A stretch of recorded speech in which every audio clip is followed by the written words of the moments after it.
माजी और हाल दोनों में जीता हुआ शहर, बहादुरी और शुजाअत, रूहानियत और आसातीरी दास्तानों का माजी जिस पर पुणे के हर बाशिंदे को फख्र है, और ऐसा हाल जो तहजीबी विरासत और जदीदियत का हसीन इम्तिजाज है।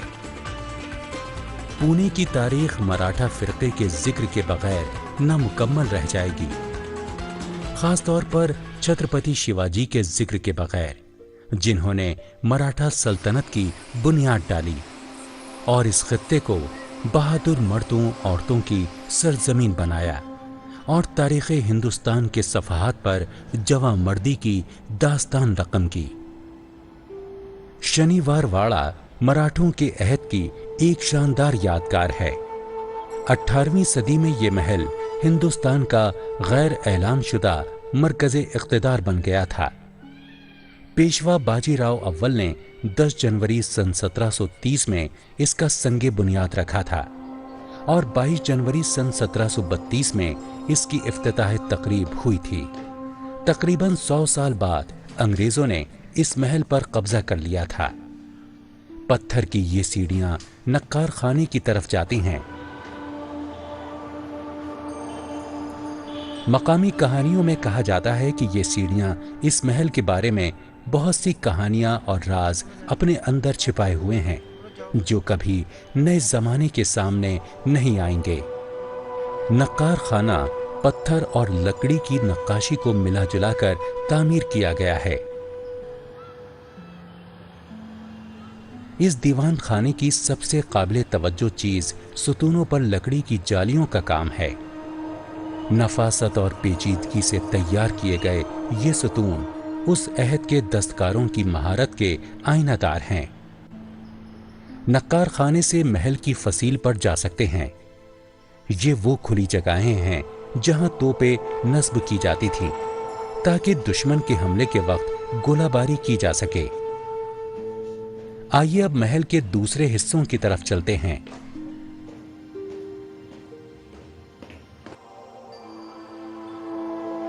जब मराठा सल्तनत अपने इक़्तिदार के उरूज पर पहुंच गई थी तो बहुत से सरदार, सिपहसालार, शहजादे, उमरा, मुल्की और गैर मुल्की हुकूमतों के सफ़ीर पुणे आते थे। उनके इस्तकबाल और खातिर मदारात के लिए महल में बहुत सी नई इमारतें तामीर की गईं।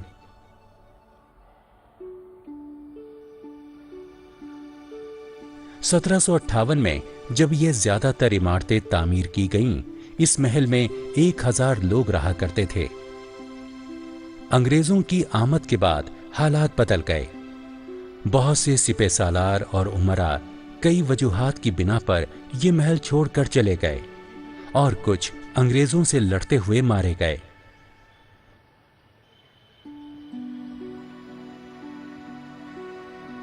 इक्कीस जनवरी सन 1828 को एक भयानक आग से सारा महल जल गया था। इसलिए आज जो बचा है उसमें नक्कार खाना, देहली गेट, सुतूनों की लंबी कतार वाले बरामदे और बागात ही बाकी हैं।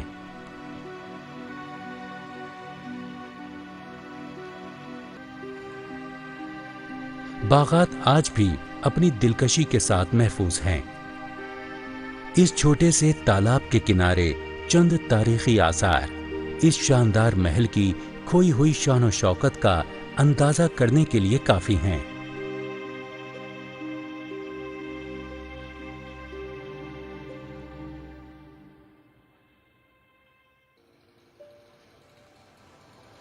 राजा दिनकर केलकर म्यूजियम वो जगह है जहां हिंदुस्तान की रंगारंग तहजीबी विरासत से दिलचस्पी रखने वाले हर सयाह को जरूर जाना चाहिए। ये एक फर्दे वाहिद पद्मश्री डॉक्टर डीजी केलकर का जमा किया हुआ जखीरा है। ये म्यूजियम उस इंसान की तख्लीकी सलाहियत का गवाह है जिसने फरसूदा और फरामोश करदा चीजों को दिलकशी और रोमानियत अता की। म्यूजियम की इमारत भी तारीखी मराठा अहद की याद ताज़ा कर देती है। ये नफासत से तैयार किया हुआ दाखिली दरवाजा एक हल्का सा इशारा है कि इस जखीरे में कैसे कैसे शानदार दरवाजे भी शामिल हैं। रंगो रोगन वाले मेहराबी दरवाजे, मुनक्कश किवाड़, लकड़ी और हाथी दांत के दरवाजे, बुलंद आहंग मुजस्समे, फनकाराना शान शौकत की इस दुनिया में इस्तकबाल की बावकार अलामत हैं। एक पेचीदगी और नफासत से मुनक्कश दरवाजा एक ऐसे हिस्से में ले जाता है जहां दिलकश फनपारे इंसानी सनतकारी की तस्दीक व तौसीक कर रहे हैं। यहां जमा किया गया सामान उतना ही रंगारंग है जितनी जिंदगी की रंगारंगी है। जैसे ये गुजराती घर जो साजो सामान, सजावट और दीवार पर लगी तस्वीर और मखसूस नज़ाकतों के साथ देखने वालों के लिए तख्लीक किया गया है।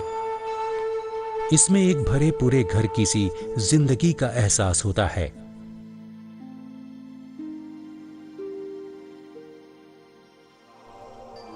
सोने, चांदी और जवाहिरात के बेशकीमत जेवरात सयाहों के लिए मजीद कशिश का बाइस हैं। म्यूजियम में मुल्क के मुख्तलिफ इलाकों के जेवरात जमा किए गए हैं।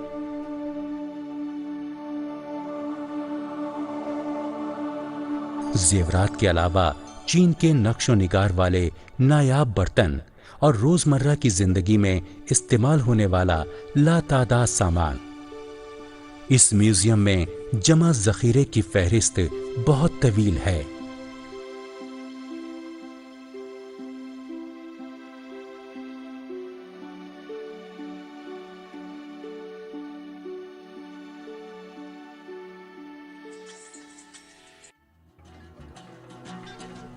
अगर किसी को गुजरे हुए वक्त में सफर करने का शौक है तो उसे सिंहगढ़ के किले की सैर पर जरूर जाना चाहिए। पुणे शहर से 96 किलोमीटर दूर वाक़ई ये किला छत्रपति शिवाजी का फौजी किला है। इस किले की फौजी अहमियत मराठों के लिए इसलिए भी थी क्योंकि इसके एक मखसूस मकाम से उनके 9 दूसरे फौजी किलों पर नजर रखी जा सकती थी। शेरों की बस्ती सिंहगढ़ की सरजमीन से जवां मर्दी की बहुत सी दास्तानें मंसूब हैं। सबसे पहले किले का दाखिली दरवाजा आता है जो अब सिर्फ एक खंडर है। कभी ये एक बुलंदोबाला दरवाजा था, मगर जब मुगल फौज ने इस किले पर कब्जा किया तो इसे तबाह कर दिया। थोड़ी देर में बारूद खाने तक पहुंच जाते हैं जहां कभी मराठा फौज का बारूद रखा जाता था। ये उन बहुत सी इमारतों में से एक इमारत बची है जिन्हें मुगलों ने तबाह कर दिया था। ये तंग और खस्ता हाल गलियां अस्तबल तक जाती हैं।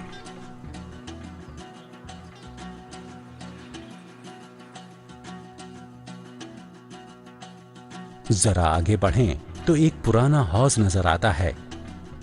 इस हौज से मुगल फौज के जानवरों को पानी पिलाया जाता था। जवां मर्दी, बहादुरी, साजिश और फरेब की ना जाने कितनी कहानियां इस किले के सीने में छिपी हैं जो शायद कभी किसी के सामने ना आ सकें। ये मकाम जहां कभी मखमल के कालीन बिछाए जाते थे और बहादुर सिपह सालारों की खुफिया मुलाकातें हुआ करती थीं, आज लंबी लंबी घास और जंगली पेड़ पौधों से भरा हुआ है। कुछ दूर चलने के बाद कदीम शिव मंदिर तक पहुंचते हैं जो वक्त और मौसमों की सितम ज़रीफियों से अब तक बचा हुआ है। इसकी तामीर मराठों ने की थी और आज भी मकामी लोग इसकी ताजीम करते हैं।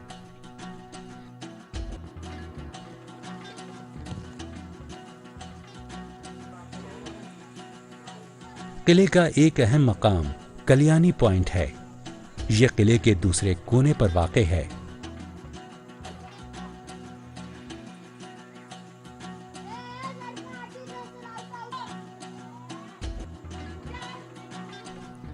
एक ढलान से उतरकर एक खस्ता हाल मैदान से गेट तक पहुंचते हैं। काले पत्थर से बने बुलंद दरवाजे से गुजरकर इस खास मकाम तक पहुंचते हैं। कल्याणी पॉइंट किले की हिफाजत के एतबार से सबसे अहम मकाम है। मुहिमजू किस्म के लोगों को इस पुरतजस्सुस किले की सैर जरूर करनी चाहिए।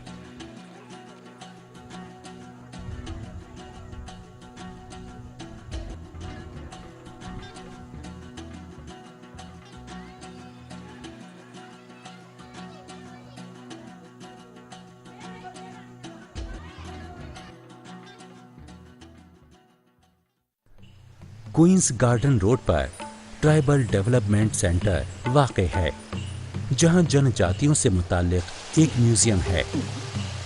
महाराष्ट्र में सह्याद्री, सतपुरा और गोंडवाना के जंगली इलाकों में मुख्तलिफ कबीले आबाद हैं। इन कबीलों की तहजीब कदीम और जदीद दुनिया के दरमियान एक राब्ता है। ये लोग अपने आसपास पाई जाने वाली चीजों से अपनी जरूरत का सामान बनाते हैं। मरकजी इमारत में दाखिल होते ही एक खुली जगह पर इन कबीलों के तर्ज जिंदगी को बेहद महारत के साथ दिखाया गया है। उनकी जिंदगी की ये नकलें कबीलों के जीने के अंदाज और रोजमर्रा के कामों को पेश करती हैं। इन नुमाइशी शोकेसों में सबसे पुरकशिश मुखौटों वाला हिस्सा है।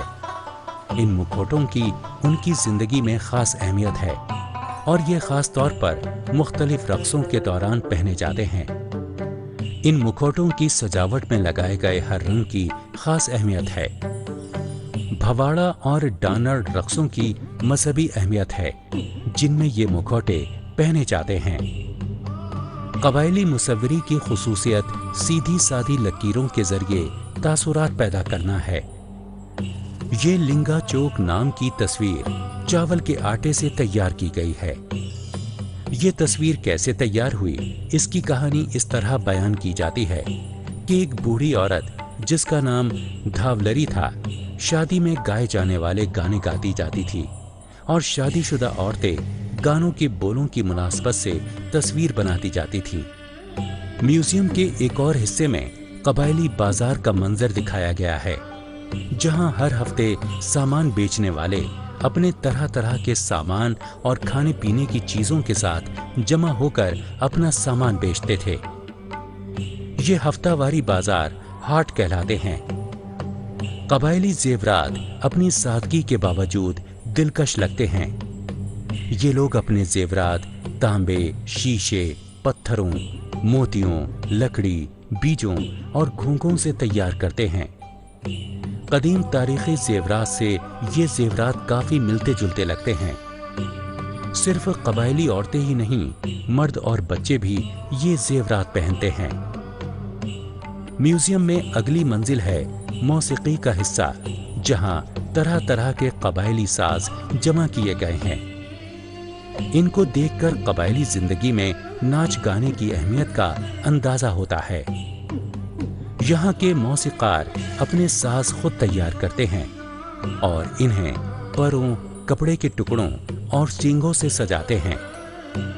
ये साज मिट्टी के बर्तनों, जानवरों की खालों और लकड़ी वगैरह से तैयार किए जाते हैं। पुणे शहर की गहमा गहमी से दूर एक दिन का प्रोग्राम रायगढ़ किला देखने का बनाया जा सकता है।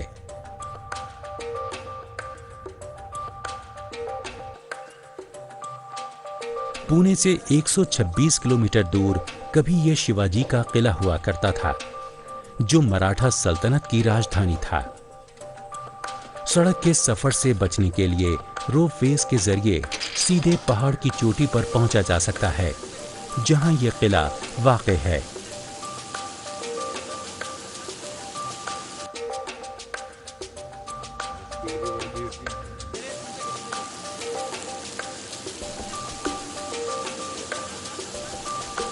कहा जाता है कि यह किला ऐसी जगह तामीर किया गया था जहां दुश्मन इसे ढूंढ ना सके। जैसे जैसे रोपकार ऊपर जाती है, चारों तरफ से कोहरा इसे घेर लेता है। ट्रॉली किले के दरवाजे पर उतार देती है।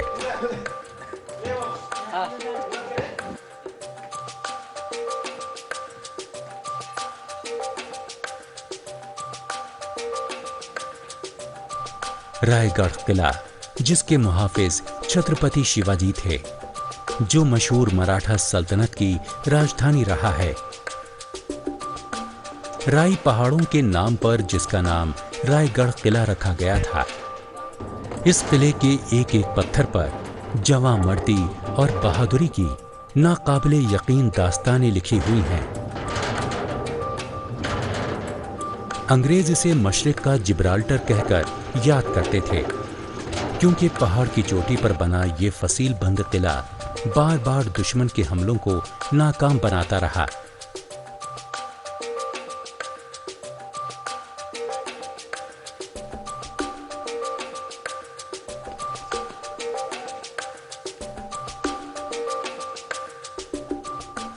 मीना दरवाजे से अंदर दाखिल हों तो रानियों के कमरे नजर आते हैं। इन 6 कमरों में मराठा सल्तनत की खवातीन वक्त गुजारा करती थीं। रानियों की ख्वाबगाहें बहुत पहले तबाह हो चुकी हैं। बाकी है तो बस वसी खुली जगह और झरोके जिनसे रानियां रायगढ़ का नजारा किया करती थीं।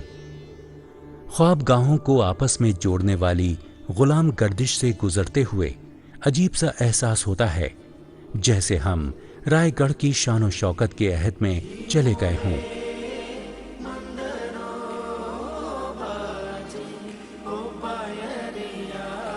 चंद सीढ़ियां चढ़कर राजभवन है जहां महाराजा अमूरे हुकूमत के फैसले किया करते थे। ये इमारत 2 चबूतरों पर बनी हुई थी और पहले यहां लकड़ी के सतून एक शानदार इमारत को संभाले हुए थे। मीना दरवाजे के दाईं तरफ किले का इंतजामी हिस्सा है जहां शिवाजी के 6 वजीर मराठा सल्तनत के इंतजामी उमूर को देखा करते थे। इस शानदार रियासत का काम यहीं से चलता था।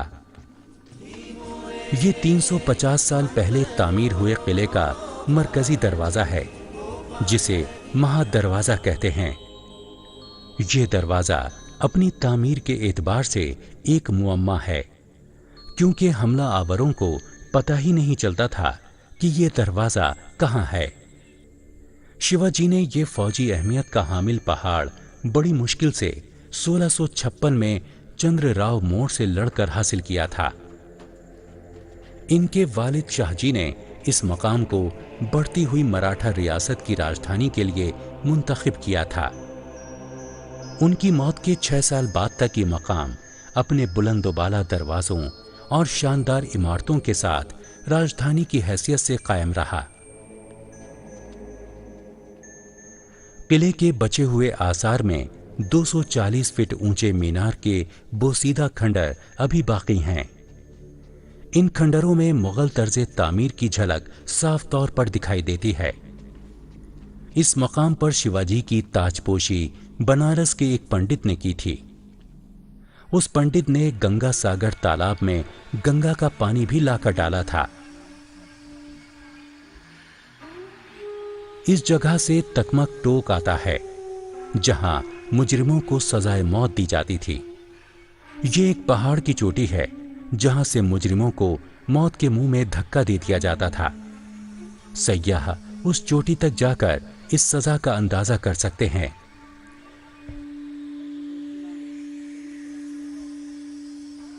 अगरचे ज्यादातर हिस्से अब खंडर हो चुके हैं मगर इसमें अब भी मराठा राजा शिवाजी की बहादुरी और शान शौकत का एहसास बाकी है।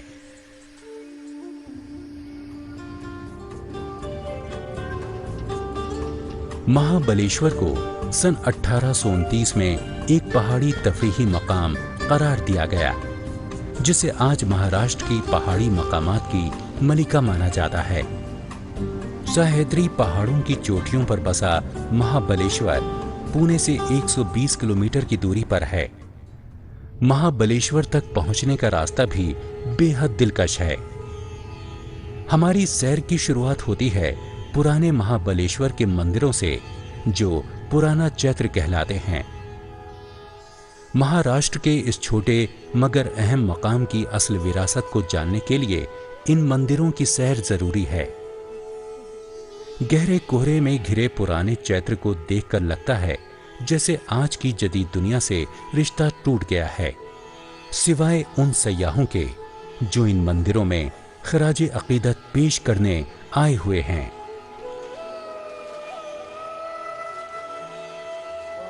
हमारी पहली मंजिल है पंचगंगा मंदिर। हिंदू देवमाला के मुताबिक इस मकाम से 5 नदियां निकलती हैं और मैदानों के इलाकों तक जाते जाते बड़ी बड़ी नदियां बन जाती हैं।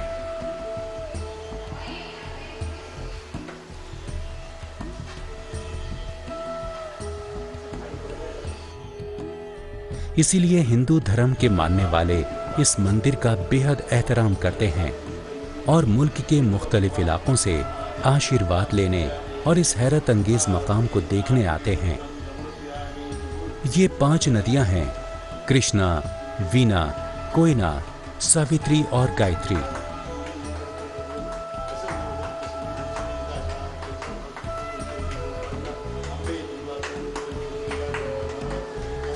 ये नदियां 5 अलग अलग पत्थर की नालियों में बहती हुई नजर आती हैं और पत्थर के एक खुले हौज में जमा होकर गौमुख यानी गाय की शक्ल के पड़नाले तक जाती हैं। ये वाकई एक अजीब और गरीब बात है और इंसानों के लिए यकीनन खुदादाद करिश्मा है।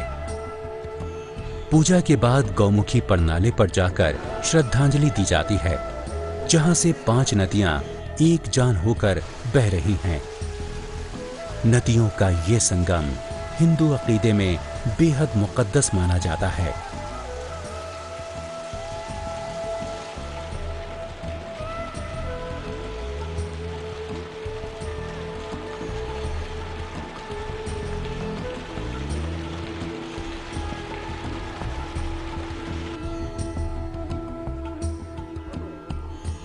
पंचगंगा मंदिर के पास ही एक छोटा सा मंदिर है जो वीरान दिखाई देता है। काले पत्थर से बने इस मंदिर में सिर्फ एक कोठरी है जिसमें शिव जी की मूर्ति रखी है। मूर्ति के बिल्कुल सामने आसमानी बैल नंदी की मूर्ति है। ये मूर्ति और मंदिर की तामीर बहुत दिलकश है। मंदिर के बिल्कुल सामने पत्थर के एक मुहाफिज का मुजस्समा है जो गर्दन तक जमीन में गड़ा हुआ है। मकामी दास्तान के मुताबिक ये मुहाफिज मंदिर के तई वफादार नहीं था, इसलिए सजा के तौर पर इसे हमेशा हमेशा के लिए जमीन में गाड़ दिया गया।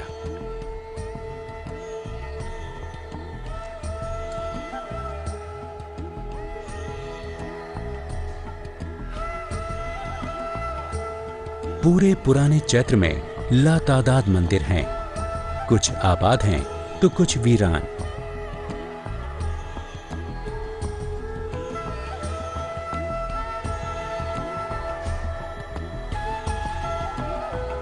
चैत्र में घूमकर ऐसा लगता है जैसे कुरून वस्ता में आ गए हों।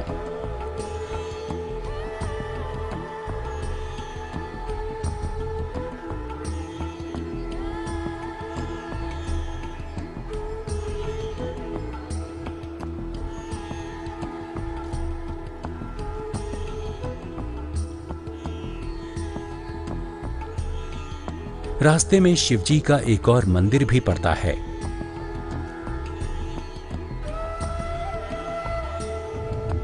आज जब जदीद जिंदगी ने अपनी शाखें पहाड़ों तक फैला दी हैं, चैत्र में रहने वालों ने इसे छोड़ दिया है और रोजगार के लिए नए महाबलेश्वर में जाकर बस गए हैं। बस थोड़े ही से लोग बचे हैं जो इस विरासत की हिफाजत कर रहे हैं।